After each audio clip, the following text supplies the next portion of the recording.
Hello everyone, welcome to मेहनती बच्चे। This is साक्षी अग्रवाल। सो ਅੱਜ ਇਸ ਲੈਕਚਰ ਦੇ ਵਿੱਚ ਆਪਾਂ ਬਾਇਓਲੋਜੀ ਦੇ ਕੁਝ ਮਿਸਲੇਨੀਅਸ ਕਨਸੈਪਟਸ ਪੜਨ ਜਾ ਰਹੇ ਹਾਂ। ਸੋ ਸਭ ਤੋਂ ਪਹਿਲਾ ਕਨਸੈਪਟ ਹੈ ਹਿਊਮਨ ਬਲੱਡ ਨਾਲ ਰਿਲੇਟਡ। ਓਕੇ, ਅਗਰ ਆਪਾਂ ਗੱਲ ਕਰੀਏ ਕਿ ਜਿਹੜਾ ਬਲੱਡ ਹੈ ਆਪਣੇ ਪੂਰੇ ਹਿਊਮਨ ਬਾਡੀ ਦੇ ਵਿੱਚ,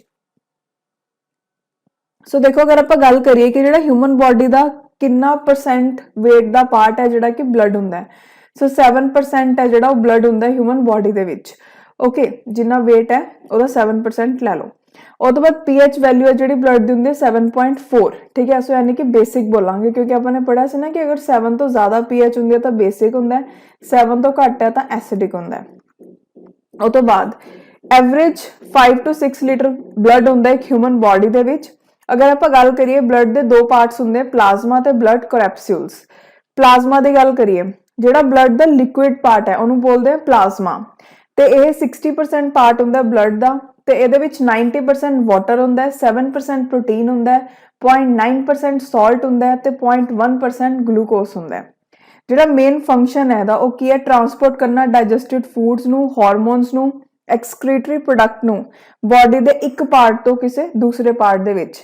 ਓਕੇ, ਜਦੋਂ ਆਪਾਂ ਬਲੱਡ ਪਲਾਜ਼ਮਾ ਦੇ ਵਿੱਚੋਂ ਪ੍ਰੋਟੀਨ ਜਾਂ ਫਿਰ ਫਿਬਰਿਨੋਜਨ ਨੂੰ, ਅਗਰ ਆਪਾਂ ਬਲੱਡ ਚੋਂ ਫਿਬਰਿਨੋਜਨ ਤੇ ਪ੍ਰੋਟੀਨ ਨੂੰ ਐਕਸਟ੍ਰੈਕਟ ਕਰ ਲਈਏ ਤਾਂ ਜਿਹੜਾ ਪਲਾਜ਼ਮਾ ਬਚੂਗਾ ਉਹਨੂੰ ਆਪਾਂ ਕੀ ਬੋਲਦੇ ਆ? ਸੀਰਮ।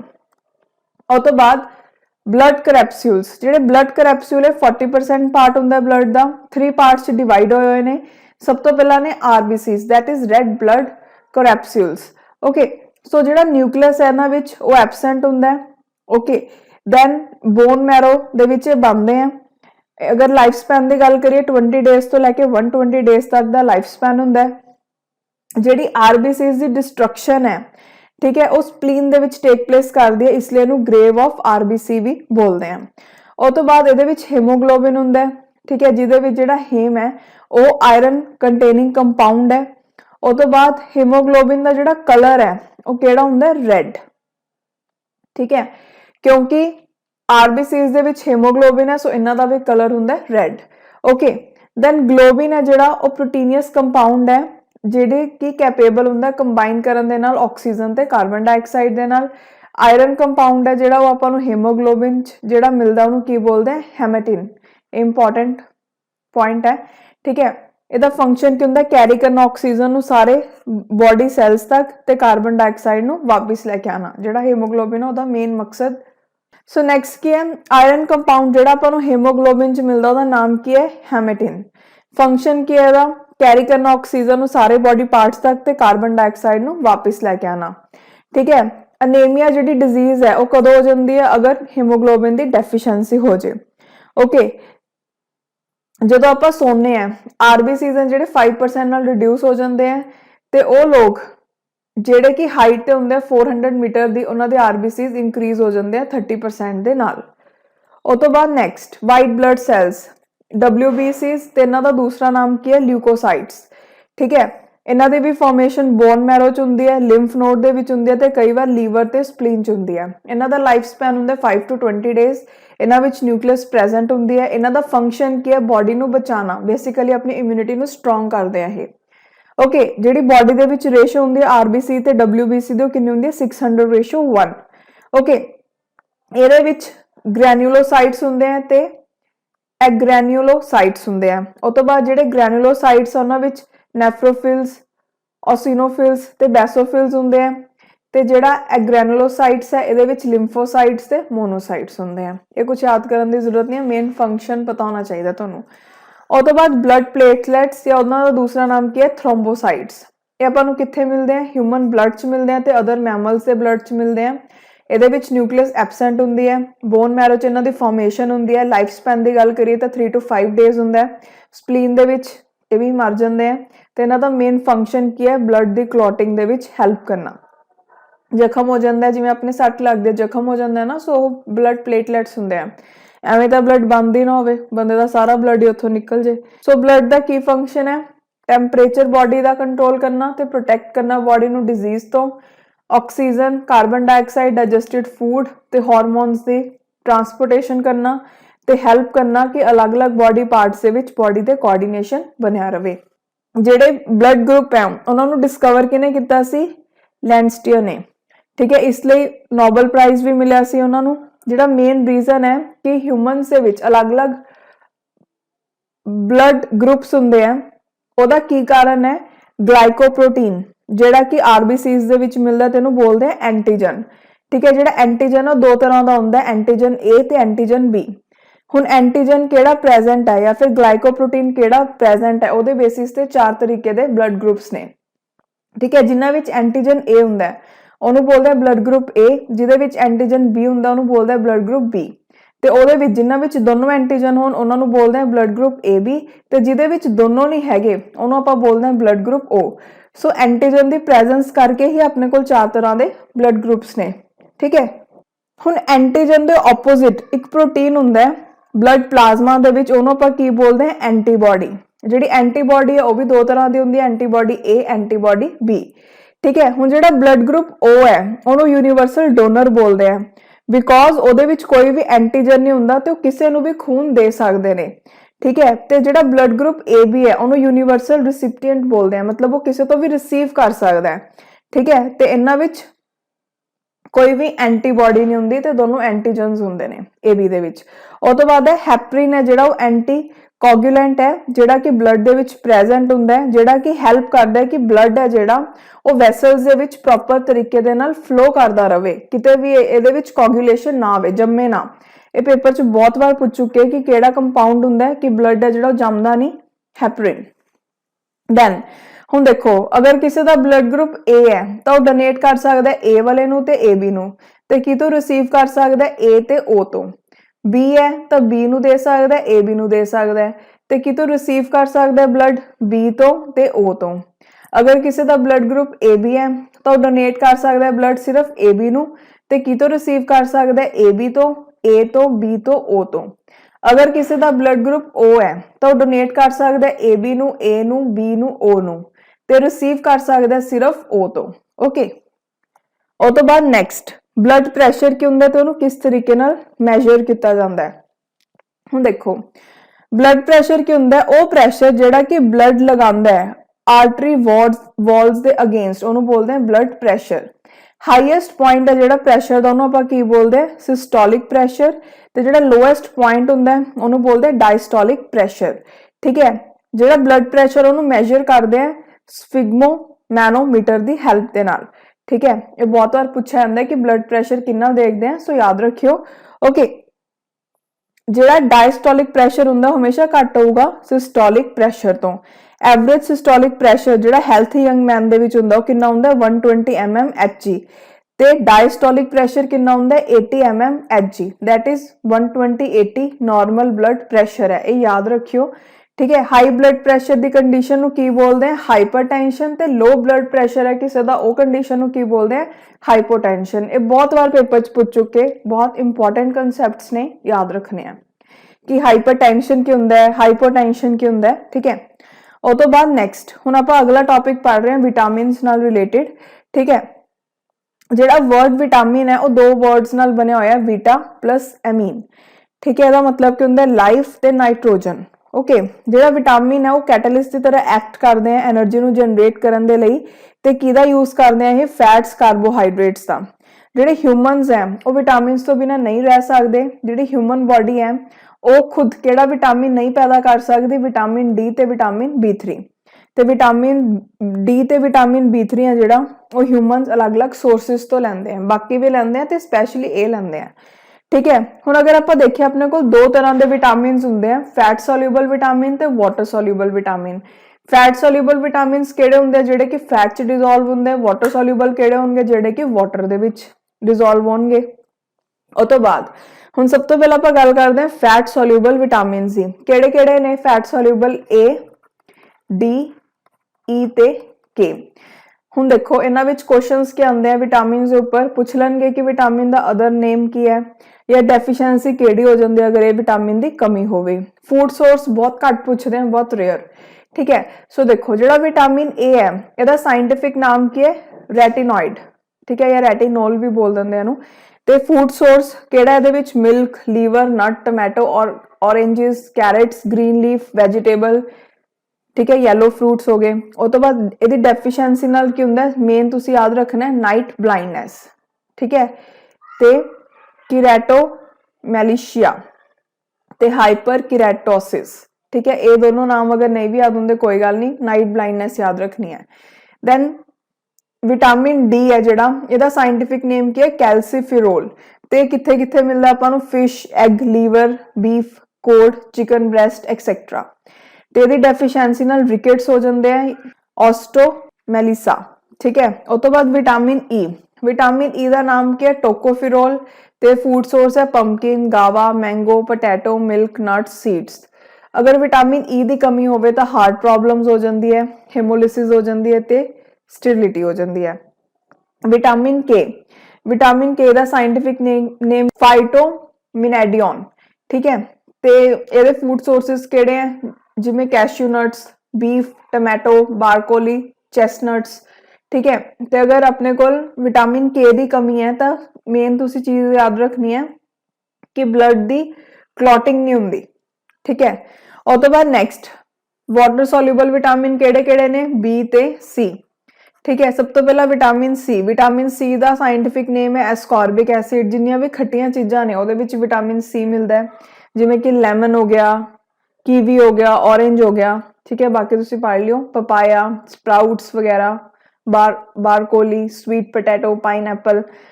विटामिन सी की अगर कमी होवे तो की हो जाता है, गम्स दे विच स्वैलिंग आ जाती है, तो स्कर्वी डिजीज हो जाता है। ये दोनों इंपॉर्टेंट है, दोनों के नाम याद रखने हैं। और तो बाद विटामिन B1, विटामिन B1 नूं की बोलते हैं, thiamine. Fresh fruits, potatoes, sweet potatoes, peas, corn, cashew nuts, wheat, milk, black beans, dates, इन्हां सब च पाए जाते हैं। तो इहदी कमी दे नाल बेरी बेरी डिजीज हुंदा है। और तो बाद विटामिन B2 नूं की बोलते हैं, राइबोफ्लेविन। ते एदे फूड सोर्सिस केड़े ने, almonds, soybean, mushroom, spinach, whole wheat, yogurt that is दही, ठीक है। Then eggs, liver. ते इन्हां की डिजीज हो जाती है, क्रैक्स आ जाते हैं, फिजर्स, ते sores at the corner of mouth and lip, skin disease हो जाते हैं, ठीक है, dermatitis, then conjunctivitis, photophobia, then anxiety, loss of appetite, fatigue, okay. और तो बाद नैक्सट है विटामिन B3, विटामिन B3 का साइंटिफिक नेम की है, नाइसिन। ते इहदी कमी दे नाल की हुंदा है, प्लेगेरिया, ठीक है। तो किथे किथे मिलता है, carrot, almond, then tuna fish हुंदी है, सैलमन भी फिश है, mushroom, peanuts, brown rice, corn, green leafy vegetable, sweet potato, ठीक है, बार्ले। दैन विटामिन B5 नूं की बोलते हैं, पैंथोथिनिक एसिड। तो इहदी कमी नाल की हुंदा है, पैराथीसिया, ठीक है। तो ये सोर्सिस ने broccoli, lentils, then peas, avocado, then whole wheat, mushroom, sweet potato, cauliflower. Then vitamin B6 है जिहड़ा, उहदा नाम की है, पायरिडॉक्सिन। तो इहदी कमी नाल हुंदा है अनीमिया, ठीक है। तो ये सोर्सिस ने whole wheat, brown rice, green leafy vegetable, sunflower seeds, potatoes, banana, spinach, tomatoes, avocados, okay, butter. Then vitamin B7, इहदा नाम की है, बायोटिन। ते इहदी कमी दे नाल डर्मेटिसिस ते एंट्रिरिस। इहदी सोर्स केड़े ने, green leafy vegetable, nuts, whole grain, bread, avocado, cauliflower, carrots, okay. और तो बाद विटामिन B9, इहदा नाम की है, फॉलिक एसिड। ते विटामिन B12 का की है, कोबैलामिन, ठीक है। तो इन्हां दोनों की कमी दे नाल की हुंदा है, मैगलोब्लास्टिक अनीमिया, ओके। तो अगर विटामिन B9 की गल करिए तो सोर्सिस हैं, green leafy vegetable, broccoli, black eye peas, spinach, then beans, whole grains, baked beans. तो विटामिन B12 दे ने fortified cereals, liver, salmon, tuna, eggs, okay. और तो बाद नैक्सट जिहड़े मिनरल्स हैं वो हैल्प करते हैं बॉडी की ग्रोथ दे विच, ठीक है। नेचर च फाइंड मतलब आपां नूं नैचुरली मिलते हैं मिनरल्स, तो इन्हां दी डेफिशिएंसी दे नाल भी कई डिसऑर्डर्स हो जाते हैं। हुण सब तो पहला देखो, अगर अपनी बॉडी दे विच आयोडीन की कमी है, आयोडीन की कमी दे नाल की होगा, ग्रोथ ते न्यूरोलॉजिकल डिवेलपमेंट है जिहड़ी वो रुक जाती है, ठीक है। तो इहदे नाल थायराइड हार्मोन है जिहड़ा, उहदी प्रोडक्शन घट जाती है, तो जिहदे नाल की हो जाता है, गाइटर, ओके। ਤੇ ਇਹਦਾ ਇਹ ਐਸੈਂਸ਼ੀਅਲ ਕਿਉਂ ਹੈ? ਹੈਲਥੀ ਹੇਅਰ ਲਈ, ਨੇਲਸ ਲਈ, ਟੀਥ ਲਈ, ਤੇ ਬੋਡੀ ਦੀ ਪ੍ਰੋਪਰ ਗਰੋਥ ਹੋਵੇ ਤੇ ਉਹਦਾ ਬੋਡੀ weight ਮੇਨਟੇਨ ਰਵੇ। ਤੇ ਸੋਰਸਿਸ ਹੈ ਜਿਵੇਂ green leafy vegetable, sea vegetable, iodized salt, eggs, strawberries. Then calcium ਦੀ ਕਮੀ ਦੇ ਨਾਲ ਕੀ ਹੁੰਦਾ ਹੈ? Low bone mineral density, rickets ਹੋ ਜਾਂਦਾ ਹੈ, ਠੀਕ ਹੈ, ਆਸਟੋਪੋਰੋਸਿਸ ਹੋ ਜਾਂਦਾ ਹੈ। ਉਹ ਤੋਂ ਬਾਅਦ ਇਹ ਕਿਉਂ ਜ਼ਰੂਰੀ ਹੈ? ਹੈਲਥੀ ਬੋਨਸ, ਟੀਥ ਤੇ ਇਮਿਊਨ ਸਿਸਟਮ ਲਈ। ਤੇ ਇਹਦਾ ਸੋਰਸਿਸ ਕਿਹੜੇ ਆ? ਮਿਲਕ, ਲੈਗਿਊਮਸ ਤੇ ਗ੍ਰੀਨ ਲੀਫੀ ਵੈਜੀਟੇਬਲ। ਉਹ ਤੋਂ ਬਾਅਦ ਸੋਡੀਅਮ ਦੀ ਕਮੀ ਦੇ ਨਾਲ ਕੀ ਹੋ ਜਾਂਦਾ ਹੈ? ਫਲੂਇਡ ਰਿਟੈਂਸ਼ਨ ਵੱਧ ਜਾਂਦੀ ਹੈ, ਠੀਕ ਹੈ, ਤੇ ਇਹਦੇ ਨਾਲ ਵੋਮਿਟਿੰਗ ਵਗੈਰਾ ਹੋ ਜਾਂਦੀ ਹੈ, ਹੈਡੇਕ, ਕ੍ਰੈਂਪਸ, ਫੈਟੀਗ। ਦੈਨ ਫਾਸਫੋਰਸ ਦੀ ਕਮੀ ਦੇ ਨਾਲ ਕੀ ਹੁੰਦਾ ਹੈ? ਇਨਫੈਂਟਸ ਹੈ ਜਿਹੜੇ ਪ੍ਰੀਮੈਚੁਰ ਹੁੰਦੇ ਆ, ਤੇ ਇਹਦੀ ਕਿਉਂ ਜ਼ਰੂਰਤ ਹੁੰਦੀ ਹੈ? ਬੋਨਸ, ਟੀਥ ਦੀ ਪ੍ਰੋਪਰ ਫਾਰਮੇਸ਼ਨ ਲਈ। ਤੇ ਸੋਡੀਅਮ ਦੀ ਕਿਉਂ ਜ਼ਰੂਰਤ ਹੁੰਦੀ ਹੈ? ਕਿਉਂਕਿ ਇਹ ਬਲੱਡ ਪ੍ਰੈਸ਼ਰ ਨੂੰ ਰੈਗੂਲੇਟ ਕਰਨ ਦੇ ਵਿੱਚ ਹੈਲਪ ਕਰਦਾ ਹੈ ਤੇ ਬਲੱਡ ਦੇ ਵੋਲਿਊਮ ਨੂੰ ਮੇਨਟੇਨ ਕਰਨ ਦੇ ਵਿੱਚ ਹੈਲਪ ਕਰਦਾ ਹੈ। ਨਰਵਸ ਤੇ ਮਸਲਸ ਪ੍ਰੋਪਰ ਫੰਕਸ਼ਨਿੰਗ ਕਰਦੇ ਰਹਿਣ ਉਹਦੇ ਵਿੱਚ ਵੀ ਹੈਲਪ ਕਰਦਾ ਹੈ, ਠੀਕ ਹੈ। ਉਹ ਤੋਂ ਬਾਅਦ ਮੈਗਨੀਸ਼ੀਅਮ ਹੈ ਜਿਹੜਾ, ਉਹਦੀ ਕਮੀ ਦੇ ਨਾਲ ਕੀ ਹੁੰਦਾ ਹੈ? ਕਿਡਨੀ ਡਿਸਆਰਡਰ ਹੋ ਗਿਆ, ਠੀਕ ਹੈ, ਇਹ ਮੇਨ ਹੁੰਦਾ ਹੈ। ਤੇ ਉਹ ਤੋਂ ਬਾਅਦ ਜਿਹੜਾ ਮੈਗਨੀਸ਼ੀਅਮ ਹੈ ਇੰਪੋਰਟੈਂਟ ਰੋਲ ਪਲੇ ਕਰਦਾ ਹੈ ਕਿ ਸਿਗਨਲਸ ਆ ਜਿਹੜੇ ਉਹ ਪ੍ਰੋਪਰਲੀ ਜਾਣ ਬ੍ਰੇਨ ਤੇ ਬੋਡੀ ਦੇ ਵਿੱਚ, ਠੀਕ ਹੈ। ਵੈਸੇ ਆਉਣ ਦੇ ਚਾਂਸ ਬਹੁਤ ਘੱਟ ਹੈ ਬਟ ਛੁੱਟੇ ਨਾ, ਇਸ ਲਈ ਮੈਂ ਕਵਰ ਕਰਵਾ ਰਹੀ ਹਾਂ। ਓਕੇ, ਸੋ ਦੇਖੋ ਹੁਣ ਆਪਾਂ ਕੁਝ ਇੰਪੋਰਟੈਂਟ ਇਨਫੋਰਮੇਸ਼ਨ ਪੜ੍ਹਦੇ ਹਾਂ ਹਿਊਮਨ ਬੋਡੀ ਦੇ ਬਾਰੇ। ਬਿਗੇਸਟ ਆਰਗਨ ਕਿਹੜਾ? ਸਕਿਨ। ਹਾਰਟ ਬੀਟ ਕਿੰਨੀ ਹੁੰਦੀ ਹੈ? 72 times in a minute. Largest gland ਕਿਹੜਾ? ਲੀਵਰ। ਨੰਬਰ ਆਫ ਬੋਨਸ ਕਿੰਨੀਆਂ ਹੁੰਦੀਆਂ? 206। Number of muscles 640। Number of chromosomes ਕਿੰਨੇ ਹੁੰਦੇ? 46 ਜਾਂ ਫਿਰ 23 ਪੇਅਰਸ।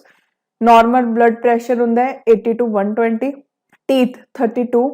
ਵੋਲਿਊਮ ਆਫ ਬਲੱਡ ਹੈ ਜਿਹੜਾ 7 ਲੀਟਰ ਹੁੰਦਾ ਹੈ ਨਾਰਮਲ ਬੋਡੀ ਦੇ ਵਿੱਚ, ਤੇ 7% ਹੁੰਦਾ ਟੋਟਲ ਬੋਡੀ weight ਦਾ। ਲਾਰਜੈਸਟ ਪਾਰਟ ਹਿਊਮਨ ਬ੍ਰੇਨ ਦਾ ਕਿਹੜਾ ਹੈ? ਸੈਰੀਬ੍ਰਮ।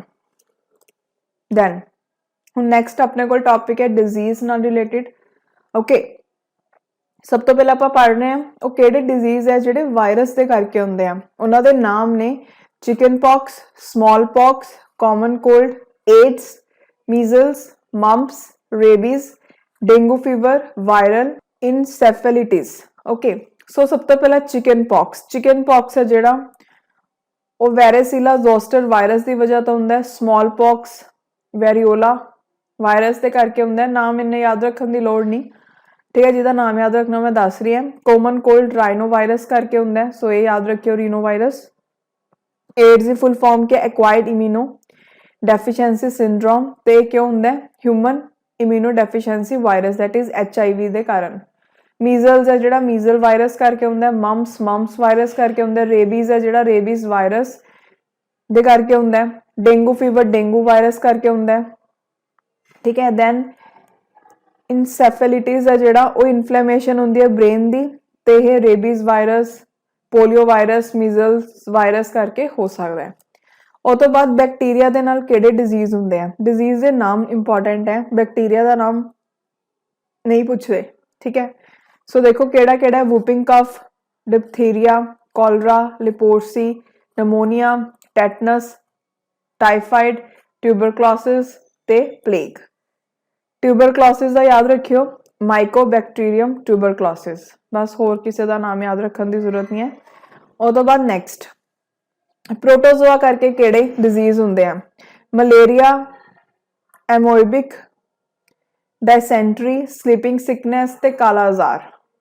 ਓਕੇ, ਉਹ ਤੋਂ ਬਾਅਦ ਨੈਕਸਟ ਮਲੇਰੀਆ ਜਿਹੜੀ ਹੈ ਉਹਨੂੰ ਐਨੋਫਿਲਸ ਮੋਸਕੀਟੋ ਸਪਰੈਡ ਕਰਦੀ ਹੈ। ਜਿਹੜਾ ਪਲਾਜ਼ਮੋਡੀਅਮ ਪੈਰਾਸਾਈਟ ਹੈ ਜਿਹੜਾ ਮਲੇਰੀਆ ਕਰਦਾ, ਉਹ ਨਾ ਤਾਂ ਵਾਇਰਸ ਹੈ ਨਾ ਹੀ ਬੈਕਟੀਰੀਆ। ਉਹ ਤੋਂ ਬਾਅਦ ਵਰਮਸ ਦੇ ਕਰਕੇ ਕਿਹੜੇ ਕਿਹੜੇ ਹੁੰਦੇ ਆ ਡਿਜ਼ੀਜ਼? Tapeworm, ਫਿਲੇਰੀਏਸਿਸ, then ਪਿਨਵਰਮ। ਟੇਪਵਰਮ ਹੈ ਜਿਹੜਾ ਉਹ ਹਿਊਮਨਸ ਦੀ ਇੰਟੈਸਟਾਈਨ ਦੇ ਵਿੱਚ ਰਹਿੰਦਾ ਹੁੰਦਾ ਹੈ, ਠੀਕ ਹੈ, ਇਹ ਯਾਦ ਰੱਖਿਓ। ਉਹ ਤੋਂ ਬਾਅਦ ਨੈਕਸਟ ਹੁਣ ਡਿਜ਼ੀਜ਼ ਦਿੱਤੇ ਹੋਏ ਆ ਤੇ ਕਿਹੜੇ ਬੋਡੀ ਪਾਰਟ ਨੂੰ ਇਫੈਕਟ ਕਰਦੇ ਆ ਉਹ ਦਿੱਤੇ ਹੋਏ ਆ। ਜਿਵੇਂ ਸਭ ਤੋਂ ਪਹਿਲਾਂ ਆਰਥ੍ਰਿਟਿਸ ਜੁਆਇੰਟਸ ਨੂੰ, ਅਸਥਮਾ ਮਸਲਸ ਨੂੰ, ਕੈਟਰੈਕਟ ਆਈਜ਼ ਨੂੰ, ਡਾਇਬੀਟੀਜ਼ ਪੈਨਕ੍ਰੀਆਸ ਨੂੰ, ਡਿਪਥੀਰੀਆ ਥ੍ਰੋਟ ਨੂੰ, ਐਜ਼ਿਗਮਾ ਸਕਿਨ ਨੂੰ, ਗਲੂਕੋਮਾ ਆਈਜ਼ ਨੂੰ, ਗੋਇਟਰ ਥਾਇਰਾਇਡ ਗਲੈਂਡ, ਜੌਂਡਿਸ ਲੀਵਰ ਨੂੰ, ਲਿਊਕੇਮੀਆ ਬਲੱਡ ਨੂੰ, ਮਲੇਰੀਆ ਸਪਲੀਨ ਨੂੰ, ਮੈਨਿੰਜਿਟਿਸ brain and spinal cord, otitis ears, paralysis nerves, then pneumonia lungs, polio legs, pyorrhea teeth and gums, then rheumatism joints, sinusitis ਇਹਨੂੰ ਯਾਦ ਰੱਖਣ ਦੀ ਕੋਈ ਜ਼ਰੂਰਤ ਨਹੀਂ ਹੈ, then tonsillitis tonsils, trachoma eyes, tuberculosis lungs, typhoid intestine। ਇਹ ਬਹੁਤ ਇੰਪੋਰਟੈਂਟ ਟੌਪਿਕ ਹੈ, ਠੀਕ ਹੈ, ਕਿ ਕਿਹੜੇ ਪਾਰਟ ਨੂੰ ਕਰਦੇ ਆ ਇਫੈਕਟ, ਬਹੁਤ ਵਾਰ ਪੇਪਰ 'ਚ ਪੁੱਛ ਚੁੱਕੇ ਆ। ਉਹ ਤੋਂ ਬਾਅਦ ਨੈਕਸਟ ਆਪਣੇ ਕੋਲ ਟੌਪਿਕ ਹੈ ਕਿ ਨੰਬਰ ਆਫ ਕ੍ਰੋਮੋਸੋਮਸ ਕਿੰਨੇ ਮਿਲਦੇ ਡਿਫਰੈਂਟ ਆਰਗੈਨਿਜ਼ਮਸ ਦੇ ਵਿੱਚ। ਦੇਖੋ ਇਹ ਨੰਬਰ ਆਫ ਕ੍ਰੋਮੋਸੋਮ ਹੈ, ਅਗਰ ਮੈਂ ਇੱਥੇ ਪੇਅਰ ਦੀ ਗੱਲ ਕਰਾਂ ਤਾਂ ਪੇਅਰ ਕੀ ਹੋ ਜਾਊਗਾ, ਹਾਫ ਹੋ ਜਾਊਗਾ, ਕਿਉਂਕਿ ਇੱਕ ਕ੍ਰੋਮੋਸੋਮ ਦੇ ਪੇਅਰ ਦੇ ਵਿੱਚ 2 ਕ੍ਰੋਮੋਸੋਮਸ ਹੁੰਦੇ ਆ, मतलब 2 क्रोमोसोम मिलके एक पेयर बनाते हैं, ठीक है। सो पीजन दे विच क्रोमोसोम किन्ने 80, डॉग दे विच 78, हॉर्स दे विच 64, चिंपैंजी दे विच 48, ह्यूमन दे विच 46 क्रोमोसोम है, तो पेयर किन्ने हो गए 23। रैबिट दे विच 44, कैट दे विच 38, फ्रॉग दे विच 26, पी दे विच 14, टमैटो दे विच 24, वीट दे विच 42 ते पोटैटो दे विच 48। ओके, सो ਇਹਦੇ ਨਾਲ ਹੀ ਜਿਹੜਾ ਆਪਣਾ ਮਿਸਲੇਨੀਅਸ ਟੌਪਿਕ ਵਾਲਾ ਪਾਰਟ ਹੈ ਬਾਇਓਲੋਜੀ ਦਾ ਉਹ ਵੀ ਫਿਨਿਸ਼ ਹੁੰਦਾ ਹੈ। ਸੋ ਮਿਲਦੇ ਨੈਕਸਟ ਲੈਕਚਰ ਦੇ ਵਿੱਚ। Thank you so much.